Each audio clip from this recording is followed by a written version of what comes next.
Thank you for visiting, my fellow movie enthusiasts. I want to reward you with some exciting movie updates. Today, we'll be covering a few topics. It was an incredibly busy weekend because Netflix hosted their event, TUDUM, where they unveiled a variety of trailers for some thrilling projects. Over the weekend, Mexico also held their Comic-Con, CCXP, where we received trailers and announcements from both Blumhouse and Marvel. This is what we'll primarily focus on, as there's a lot to unpack. Please share your thoughts in the comments below. Don't forget to hit that like button and subscribe. If you haven't done so already, come on, hit that button. Alright, let's get started. Netflix had their yearly event called TUDUM. This is where they showcase many of the exciting projects on the horizon, and there are quite a few that caught my interest. Now, let's talk about the ones I'm feeling a bit indifferent about or only mildly excited for. Wednesday Season 2. I genuinely enjoyed Season 1. It took me by surprise. However, there's something about the trailers for Season 2 that aren't really captivating me. I'm not sure if it just feels like they're revisiting too much of what occurred in the previous season. I hope there are more surprises. I'm not overly excited for this one just yet. Still, I'll give it a watch.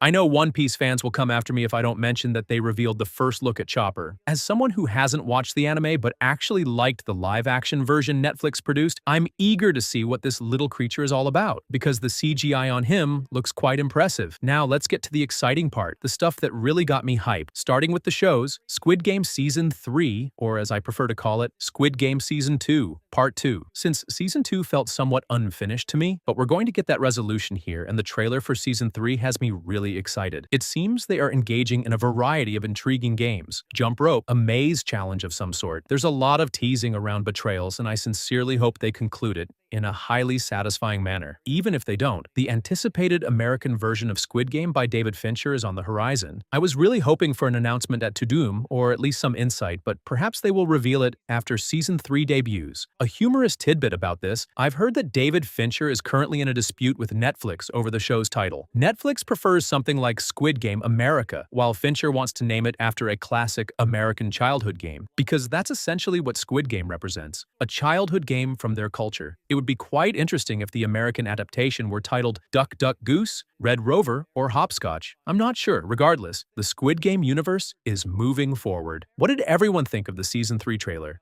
Before we dive into the movie trailers, we also had the trailer for Stranger Things Season 5. This was definitely a bait-and-switch trailer, since 90% of it consisted of flashbacks from earlier seasons. But the snippets we did see from Season 5 have me quite thrilled. I know many were chuckling at the Noah Schnapp run, but honestly, it gave me chills. It's much more challenging than it appears to stare into the camera and express a lot of anger.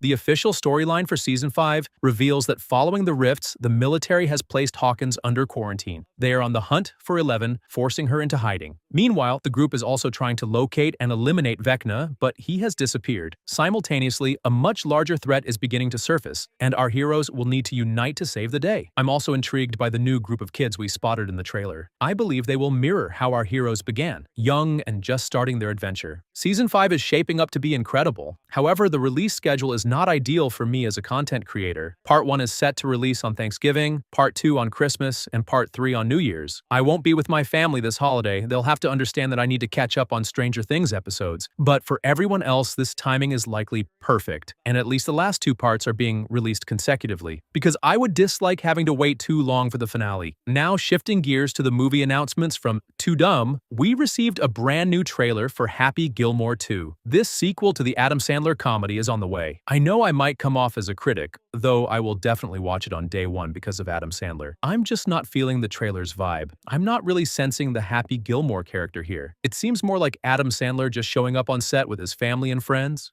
which is perfectly fine. I'm glad Adam Sandler supports the people he cares about. However, the movie appears disjointed and keeps referencing the original film excessively. On the other hand, we don't expect much from Sandler's comedies, and this will likely satisfy most viewers. I'll probably still watch it with a grin, but I'm just being honest about my initial thoughts. Next, we got a 1-minute teaser trailer for the third Knives Out film, titled Wake Up Deadman. I truly admire what Rian Johnson has accomplished with these movies. It's amusing that they continue to be available on Netflix when they should be major theatrical releases, but I'm still excited, even if Glass Onion didn't quite match the first film. I'm hoping this third installment returns to that level of quality. I'm fond of the cast: Jeremy Renner, Vanessa Hudgens. Much of the plot remains a mystery, but it's said to involve Benoit Blanc tackling an impossible mystery with strong religious undertones and possibly even a resurrection. hence the title, so I'm definitely on board. However, the trailer that truly captivated me was Guillermo del Toro's Frankenstein. Watching this, I'm really upset it won't be shown in theaters. I want to experience this on the largest screen available. It appears to be a cinematic masterpiece. Guillermo del Toro is an enormous admirer of Universal monsters, especially Frankenstein, and his enthusiasm is palpable on screen. The visuals, the cast, Oscar Isaac, Mia Goth, and Jacob Elordi as the creature, absolutely insane. Returning to my earlier point about the absence of a theatrical release, I must acknowledge Netflix. While they occasionally invest heavily in projects like Electric State, Underground 6, or Red Notice, they also support films like The Irishman and Frankenstein, projects turned down by studios due to their challenging marketing or profitability. Netflix prioritizes streaming viewership over box office numbers. They are willing to take risks on artistic endeavors that might not otherwise come to fruition. And while individuals like me may grumble that these films deserve a theatrical release, at least they are being made. So indeed, Frankenstein ranks high on my list of most anticipated films. I can hardly wait. Now, let's shift our focus to Marvel and Chris Hemsworth. This week, he sparked conversations online by releasing a tribute video for Thor. It seems he's gearing up to begin filming. The video features somber music, interviews, his audition tape, and highlights everything he has experienced. It's astonishing how long Thor has been part of the franchise. That's quite impressive. He concluded the video with a caption that said, "Thank you for making the journey through the Marvel Cinematic Universe unforgettable." Next up, Doomsday. This has sparked a lot of discussion among people saying, this feels like a farewell video. It seems like an I'm dying in this film. This is my final moment as Thor. I certainly believe that's the case. I genuinely think Thor's meeting his end, but I'm uncertain if it will happen in Doomsday. I have a feeling it will occur in Secret Wars. Others have also mentioned, well, why didn't he mention Doomsday and Secret Wars next, since they are supposedly filming the movies consecutively? I'm not convinced you can kill him off in Doomsday, honestly. I think Secret Wars, I would love for him to be included, but perhaps it's just too crowded of a film. However, I truly believe it's time for him to meet his end, you know? He's been around for such a long time. If not death, then perhaps retire the character in some manner. Not every character needs to die to be removed from the film, but, I mean, he's a father now, which I find to be the odd twist they've given him in this universe. He's like a father figure. He unexpectedly chose to adopt this little girl who had no relevance to Love and Thunder. If that was the direction you intended to take with that film, you should have made that daughter a more significant character. But again, that's enough of my criticism of Love and Thunder. I believe it will happen. We understand that even though they may die, they are technically not lost, because there exists their version of an afterlife, Valhalla. We noticed that Jane was able to go there, so he remains somewhat accessible. With the introduction of time travel, he could always return. However, I do recall the rumors surrounding Thor 5. I'm not sure if you all remember. Those were discussed just a few months back. This time, it wouldn't involve Taika Waititi, as many viewers were not fond of Love and Thunder. We had insiders claiming that Thor's narrative wouldn't conclude in Secret Wars, and that Hemsworth had chosen the director of Extraction for the project. I distinctly remember hearing that Thor 5 would serve as the conclusion, potentially marking the character's demise. Regardless, the guy has about 2 or 3 films left. Whether they are solo projects or cameos, I believe it's time. I think Hemsworth himself is ready to move on from that role. Can you imagine maintaining that physical form for such an extended period? It takes a toll. Dave Bautista has mentioned this. I sense he's becoming emotional, realizing he's nearing the end, approaching the finish line of this journey, and he simply wants to express gratitude. He's thrilled to be part of it. I hope they allow him to engage in some exciting scenes, because he truly was a fascinating, tragic character in the MCU, especially with everything that transpired in Infinity War and Endgame. Then it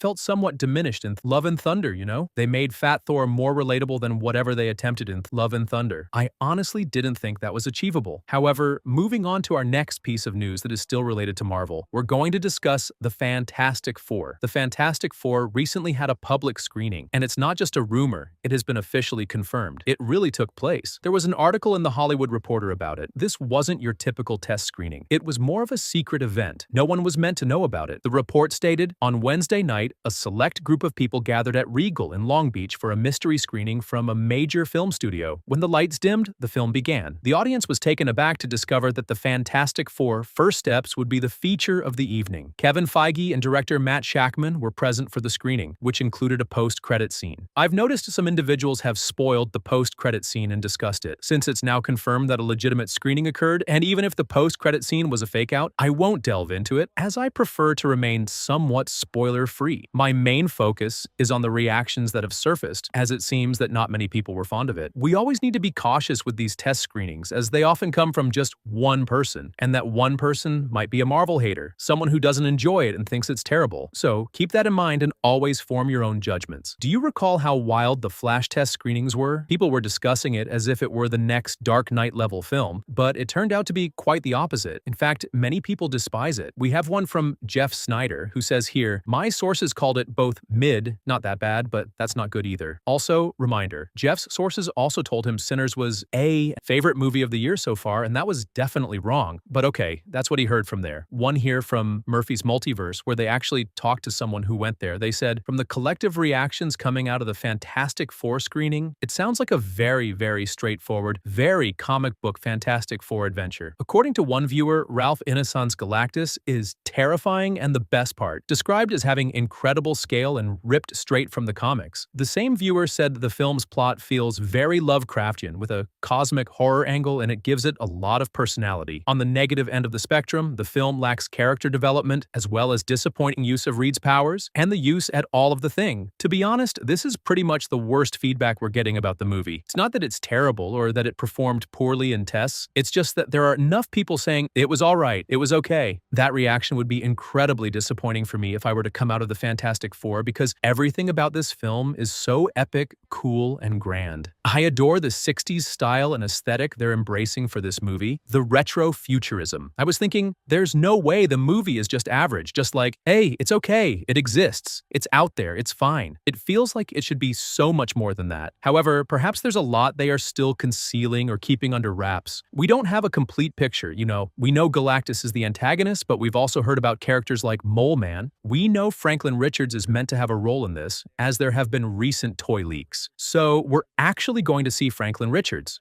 Little Franklin right there. And he's going to be demonstrating his powers or abilities. If anything, it seems like Invisible Woman is using her powers to shield Franklin. We still don't know how he'll be involved or what will happen with that. Some speculate the baby might be entirely CGI, but I suppose if you're going to have a baby with powers, it has to be CGI. Still, we're uncertain about the extent of his role in the movie, and maybe it looks fine. But that's the unfortunate news we're hearing, that the movie could be quite average. So that does make me cautious. It makes me a bit anxious, but I'm not going to take it as absolute truth. There were a few moments they discussed that genuinely frightened me. The way Reed's powers are portrayed feels so cliché and uninspired. I understand there will be criticisms and some people might feel uncomfortable because whenever a character has the ability to stretch, it tends to appear a bit odd. It's unnatural. Our bodies aren't meant to do that. Therefore, the CGI will never be flawless. However, I don't want that to be the reason you shy away from doing something adventurous with Reed. If he only performs the bare minimum with these stretching abilities throughout the film, I will be incredibly let down. I want to witness some original ideas. This might also clarify why we hardly see him utilizing his powers in the trailers. I believe in all the trailers, we only saw him use his powers once, and it was merely a leap from one rock to another. I need something far more impressive than that. Additionally, they brought up The Thing as a character. I noticed more specifically that they only skimmed the surface of his tragic narrative. You know, the entire arc of him saying, "Oh, I'm a monster. I wish to look normal again." It seems like they only lightly touch on it, and they don't delve into it fully, which I think might be a result of the MCU and the need to build up to whatever else they have planned. Just some of these characters end up being sacrificed in that process. However, let's return to the conclusion. Marvel had a minor presence there where they chose to present some footage for the Fantastic Four to the audience. And honestly, folks, I'm going to issue a spoiler warning for this one. Even though it was footage shown to the audience and they were aware that journalists would report on what they witnessed online, Marvel still decided to release it. From what I gather, this could potentially be the film's conclusion, or at the very least a significant plot point, so consider this a heads up for possible spoilers. I believe this might even tie into how Thunderbolts concluded in the post-credit scene. That's how surprised I am that they disclosed this footage. But if you're still with me, let me share what it is. So, at this Comic-Con, they unveiled a scene, and here's how it unfolded. Fantastic Four members are inside their spaceship. Sue is starting to go into labor, but Silver Surfer is chasing them. Ben takes over the ship and tries to dodge her. They jump into a kind of hyperspace. The CGI is great. We see Reed stretching and using his powers. Silver Surfer almost reaches Sue's belly. She wants the baby. Johnny takes over the ship's cannons and tries to shoot the Surfer. He makes jokes about her being sexy. Meanwhile, Sue continues to have contractions. Reed tells Ben to go into a black hole. Ben gets worried. Reed tells him to trust. End of scene. Holy walk. Is that the conclusion of the film? Did they just